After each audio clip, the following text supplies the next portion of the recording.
Oh, the late 1990s, how we miss you, when there was more content to be seen in stores than anything else. Syphon Filter remains one of my favorite games, and perhaps one of the best entries in the action stealth genre. With that said, many games nowadays lack that originality that Syphon Filter had. Syphon Filter brought to us stealth along with a first-person zoom headshot mode, which for Konami would not be seen chronologically until Metal Gear Solid 2 on the PlayStation 2. Yes, that's right. Syphon Filter was leaps and bounds ahead of what Konami had accomplished along with Kojima, and that really means that it set in motion. It got the ball rolling for what Metal Gear Solid had wanted to accomplish. As you can tell with Metal Gear Solid the Twin Snakes on the GameCube, they definitely took the time to take from Syphon Filter the first-person shot. Now, with that said, the first-person shot in Syphon Filter was years ahead of its time. No one had thought of that as of yet. It became something where gamers would argue amongst themselves over the greatness of Metal Gear Solid, and they claimed that Syphon Filter aped it, or vice versa. It was just something, it was the perfect sentiment in stealth gaming to really bring in that action, to really bring in that element. It as well had an auto-target system, which was hit or miss, but still, it was nice. And with that said, with Syphon Filter, what was ahead of its time was that you could actually take out cameras, you could take out lighting, you could use the auto-targeting if you were having a hard time making a shot. Granted, it only focused on body shots and not the headshots, but still, beggars can't be choosers. This is Syphon Filter, after all. This was the late 90s, when games were still challenging. Nowadays, it's just something where you can breeze through, buy certain things during certain sections of a game, and then you just have that to rely on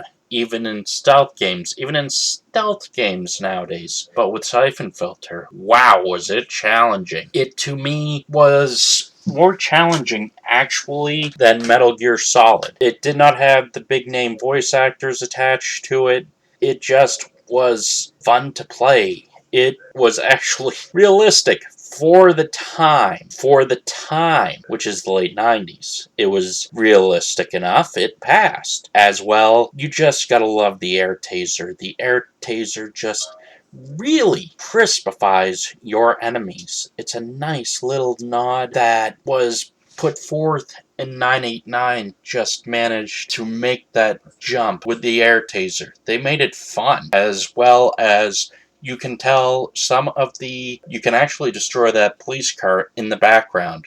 That was how far ahead of its time that Syphon Filter was. If you look at any other game like Metal Gear Solid, you're not going to see that attention to detail. Metal Gear Solid, yes, it is a classic. Yes, it is one of the best games of all time. It went with a science fiction bent at the most part for many of its games, and it will still continue to use the science fiction bent.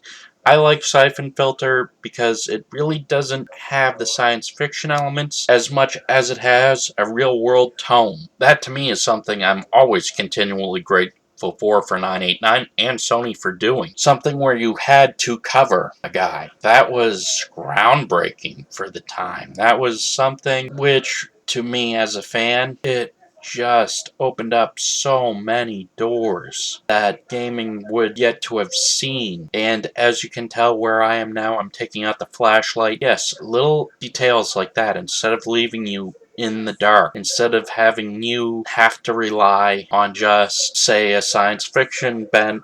Again, Metal Gear Solid, what I think was hard with Metal Gear Solid was the beginning. It was one of those things where you were so accustomed to action gaming, and Syphon Filter actually changed a lot of what Konami did with Metal Gear Solid 2. As you can tell, right now I'm pulling off headshots. Headshots in the late 90s. How long before Sony actually put that into How long before Konami actually put that into practice with Metal Gear Solid? It wasn't until Metal Gear Solid 2. Until the early 2000s, headshots were not put in. It was just mind-blowing. And there were 3 PlayStation 1 titles of Syphon Filter. All of them were very well done, but the third one kind of just, it was at that moment where the PlayStation 2 was coming out. It should have been something which Sony just didn't put out and waited to upgrade with the PlayStation 2, visually and aesthetically. This, to me, embodies that struggle of finding balance for late 90s games. You had Konami on one hand, which had the great Metal Gear Solid title, which was a stealth game through and through. You had Syphon Filter as well, which had surprisingly advanced AI as a stealth game. You could also use cover, although not sticking to cover, could also lean out with shots. Yes, Syphon Filter was that advanced. It was something that you just had to see to believe. Yes, it was hard, but it's one of those games. Even though it's hard, you still like the game. You still love the game. It doesn't matter how hard a game is, you're always going to love it. Alright, folks. Rant, rave, love, hate. Click that subscribe button. You're keeping my show on the air. I gotta say, I absolutely miss Syphon Filter as a franchise. It should have been brought back on the PlayStation 3 with a new title. And that's the end of it. Have a good one.